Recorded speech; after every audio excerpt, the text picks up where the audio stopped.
अस्सलाम वालेकुम नाजरीन, मैं आपका अपना मेज़बान ज़ुबैर राजपूत। हमारे साथ निदा नामी लड़की जो मौजूद है, इनकी स्टोरी हमारे चैनल पे पहले भी बन चुकी है। नाजरीन, तकरीबन आज से 1 साल पहले की बात है। ये अपने ख़ानदान को सपोर्ट करने के लिए पार्लर में जॉब करने जाती हैं, जहाँ इनके साथ एक हादसा होता है। ये स्टोरी आप पहले हमारे चैनल पे देख चुके हैं। निदा हमारे साथ मौजूद है और इनके साथ फिर से एक मामला हुआ है। ये सारा क्या माजरा है, ये इन्हीं से जानते हैं, उनसे बात करते हैं। अस्सलाम वालेकुम। वालेकुम सलाम।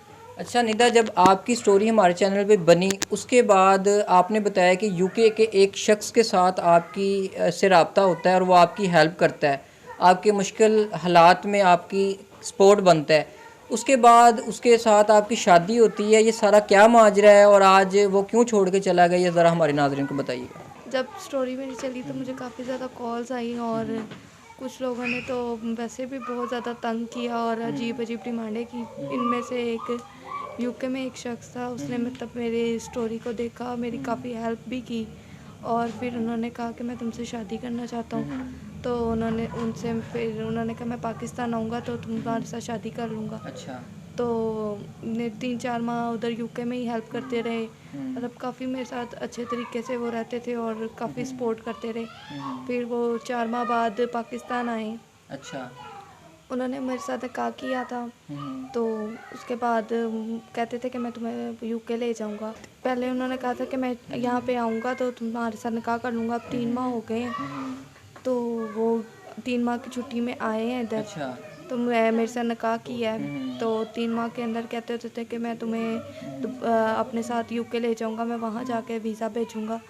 तो मैं भी राज़ी हो गई थी कि ठीक है, आप वहाँ पे जाएं और फिर वीज़ा मुझे भेज देना। अच्छा निदा, बताइएगा कि ऐसी क्या बात थी जो उसके ऊपर आपको यकीन हो गया कि आप शादी करने के लिए उससे तैयार होगी।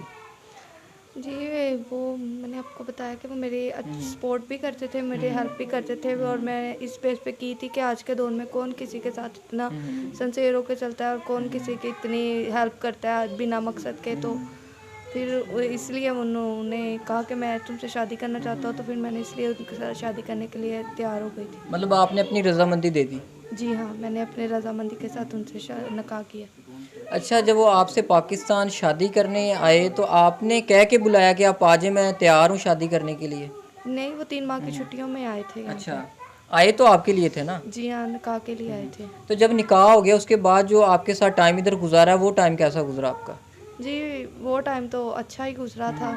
काफ़ी मतलब अच्छे तरीके से मेरे साथ रहते थे और मुझसे यही वादा करते थे कि मैं तुम्हें अपने पास दोबारा उधर यूके बुला लूँगा। अच्छा, जब वो आपको इतने बड़े बड़े ख्वाब दिखाए, उसने पहले फ़ोन पे ख्वाब दिखाए, फिर इधर आके निकाह किया और आपके साथ 3-4 माह गुजारे उन्होंने, तो उस टाइम के दौरान जो आपके साथ वादे किए और उन्होंने बोला कि साथ लेके जाऊंगा, तो आज वो वापस जा चुके हैं, तो उसके बाद उन्होंने आपसे क्या बोला वहाँ जाके।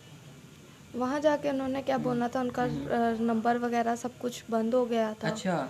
और कोई राब्ता नहीं हो पा रहा था क्योंकि पहले ही मैं बेसहारा थी और ना मेरा कोई घर-बार था। और फिर मैं जहाँ से स्टार्ट हुई थी वहाँ ही खड़ी रही मैं तो। इस बात को कितना अरसा हो गया कि वो आपको छोड़ के जा चुके हैं और आप अकेले दोबारा से ज़िंदगी गुजार रही हैं। 6 माह हो गए हैं। अच्छा, तो निदा 6 माह के दौरान अब वो ज़ाहिर बात है पहले आपको पैसे भेजते थे, जब वो इधर आए निकाह किया सारा ख़र्चा उन्होंने किया होगा, आपका घर सारा संभाला, आपकी ज़िम्मेदारी। तो अभी आप कैसे गुजारा कर रही हैं, आप क्या जॉब कर रही हैं या कैसे अपने घर का रेंट वगैरह दे रही हैं। पहले तो कुछ मेरे पास सेविंग थी मेरे पास, तो वो उनमें मैं खर्चा थोड़ा पूरा करती रही हूँ, लेकिन अब मेरे पास कुछ भी नहीं है। घर भी हमारा रेंट पे है तो मेरे पास अब कुछ भी नहीं है यार। अच्छा निदा, आपकी पहले भी ऑलरेडी स्टोरी बन चुकी है, सारे आपको मामलात पता हैं कि जब स्टोरी बनती है, नंबर लगता है, तो लोग क्या कुछ करते हैं, लोग तंग भी करते हैं, दिलासा भी देते हैं और बुरे भले लोग भी होते हैं बीच में जो डिग्रेड भी करते हैं।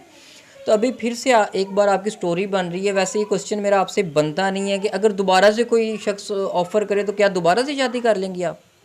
जी, पहले मेरा ये जो एक्सपीरियंस रहा है ये बहुत ज़्यादा बैड रहा है क्योंकि मैं जहाँ थी वहीं आके दोबारा खड़ी हो गई। तो अच्छा। अभी तो फ़िलहाल मैं किसी पे इतनी जल्दी एतबार नहीं करूँगी कि मेरे साथ शादी मैं कर लूँ किसी से। तो फ़िलहाल तो मैं नहीं करूँगी किसी से। अच्छा निदा, कोई ऐसा शख्स नहीं है आपके रिलेटिव्स के अंदर कि ज़ाहिर है जो पराया तो पराया होता है, वो सपोर्ट कर भी सकता है, साथ निभा भी सकता है, 50-50 चांस होते हैं।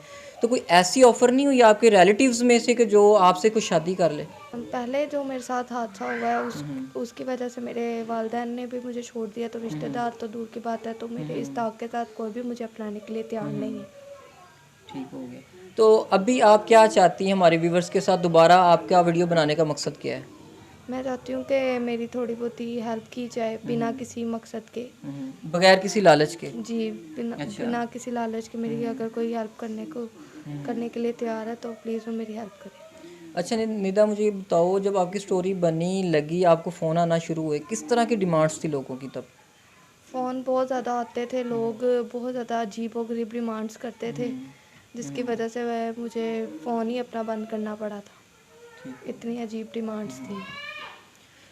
तो जी नाज़रीन, निदा की दोबारा से आपने कहानी सारी सुन ली है कि अब फिर ओवरसीज़ पाकिस्तानी हमारे भाई कहते हैं कि ये सब फ्रॉड होता है, कोई शादी करने के लिए नहीं मानती, ये सारी फ़ेक वीडियोस होती हैं। कि नाज़रीन, इनके साथ आप देखें कि पहले कितना बुरा एक हादसा हुआ, उसके बाद फिर भी इन्होंने अपनी ज़िंदगी में आगे मूव करने की कोशिश की और एक ओवरसीज़ पाकिस्तानी के साथ शादी की, लेकिन वो इनके साथ क्या करके गया है। तो नाज़रीन, इसी वीडियो को देख के ज़ाहिर बात है बाकी लोग क्या सबक लेंगे कि इन ओवरसीज़ पाकिस्तान के साथ हम शादी नहीं करेंगे। तो इस तरह फ़रेब ना किया करें, और आप हमारी वीडियो बनाने का मकसद ये होता है किसी गरीब की हेल्प की जाए, ना कि उसे तंग किया जाए।